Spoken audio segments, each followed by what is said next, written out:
Hi everyone, Alan Anderson here with COLAS Ireland. Today I'm going to go through a bit of late season work, late season surface dressing. So the things I'm going to talk about is late season work, how to get the best results, site management, when to check your work, and some of the problem solving. So I suppose late season surface dressing, I suppose, what is it? So from mid-August for most of the country, so down east it's from September, so it is late season work.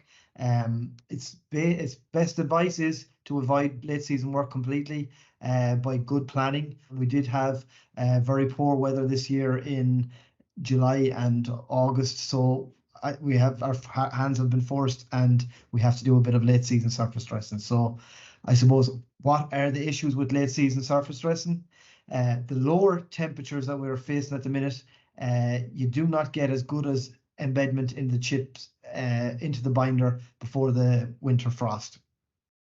There's poorer drying conditions, which means slower development of that adhesion between the binder and the aggregates. And then we have the increased risks of rain, and we're getting closer to getting frost. So what do you do when you have when you're doing your late season surface dressing designs? There is the slide that I have up here taken from the IAT guidelines, the best practice for surface dressing.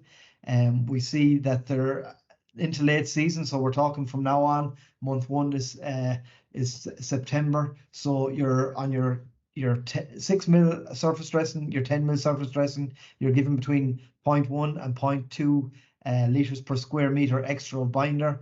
On your 14 mil, you're getting up there to your 0.2, 0.3 liters per square meter extra of binder.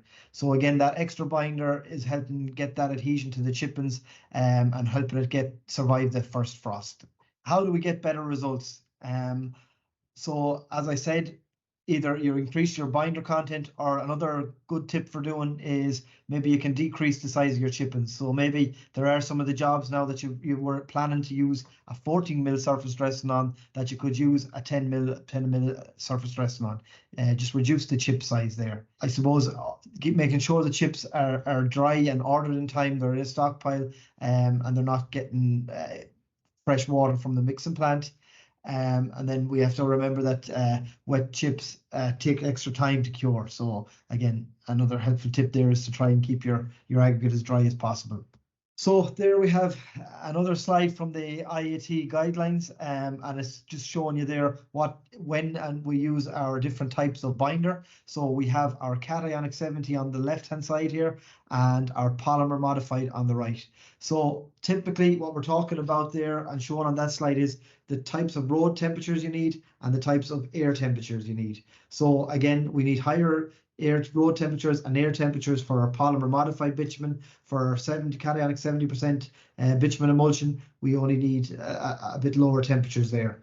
So again, it's something to look out for when you're starting your surface dressing. If the road temperature is below these recommended temperatures here of 8 degrees and 12 degrees, maybe wait later in the day for the temperatures to increase. And again, then we know that when you're doing late season surface dressing, the best advice we can give is to be off the road by 4 o'clock, that you have that time for the emulsion to cure and form the adhesion. So you don't want to be doing late into the evenings at this time of year. We do not have the temperatures there in the road. Again, your temperatures later in the evening, it's getting dark now at about 8 o'clock, so the temperature is going out of the road. So you want to be off it as quick as possible. I suppose on site, again, I'm going to say you don't want to be out on your busier roads. The time for them, maybe if you're doing some asphalt roads that went on a bit late, you could probably seal them with a 6 mil surface dressing and then come back to them in next year's program. But for the majority of the jobs, you want to keep that traffic control on there and make sure that the emulsion is fully broke and got your initial adhesion to the chips. As I said, avoid early starts and late finishes. So again, the temperature of the road is critical there. You can extend your traffic control if you're a bit worried about it. Keep the traffic off it. Maybe do some additional extra rolling, keep that going there.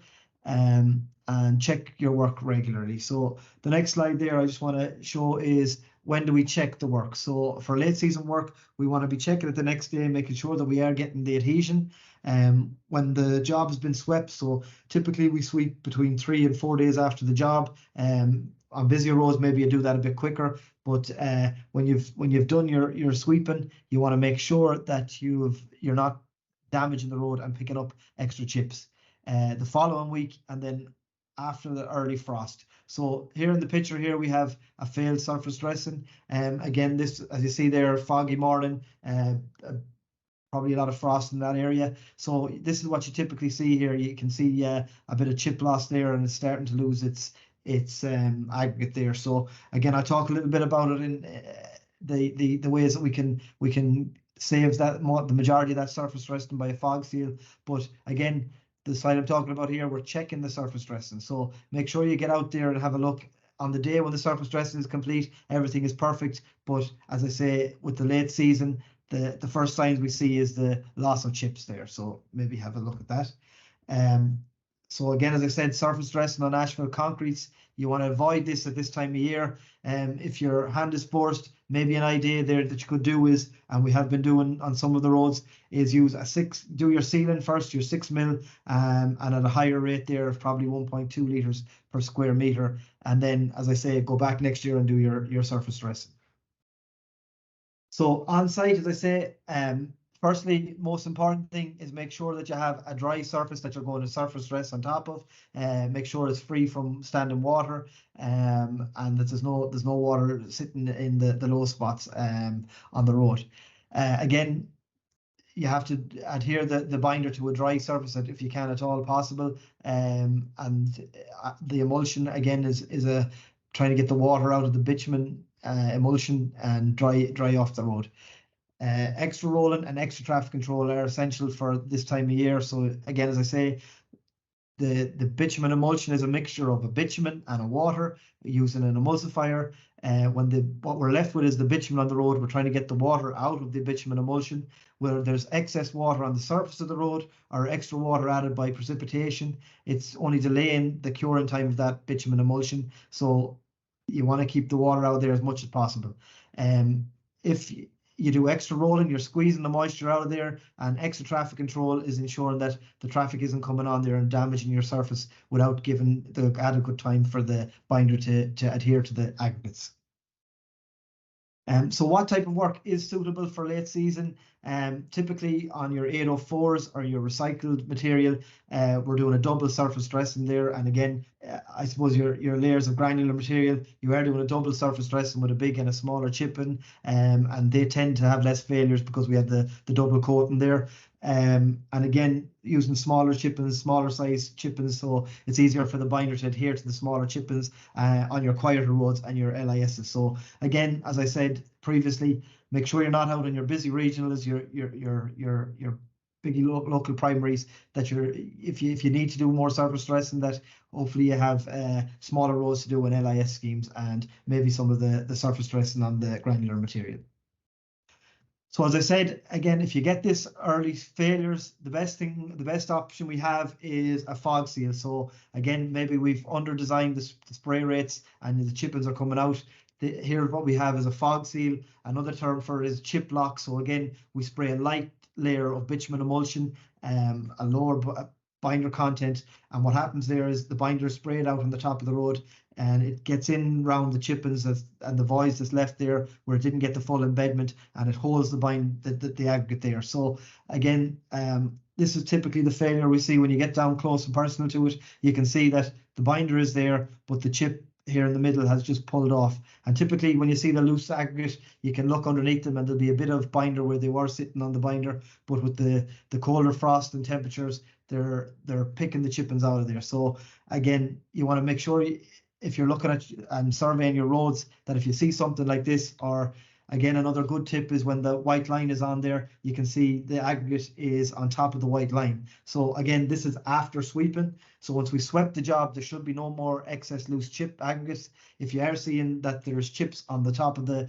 line marking, you're obviously losing chippings again on the road. So again, I'll go back. The fog seal is the is able to save what you have, the aggregate you still have on the road. Again, if you have balls, patches, or it's gone too far, the fog seal isn't going to do anything for that. So the time to do it is before your first frost. If you have a look at your sites and you're seeing loose aggregates, maybe get out there and do a fog seal. So that's typically the remedial we have for that. So look, thanks for your time. If you have any questions, there's my phone number and my email address. Please give me a call on late season work. Thank you. Check out our Go Green with COLAS website to find out more about our environmentally friendly products and solutions, and how we are helping our customers around the world to reduce their carbon footprints.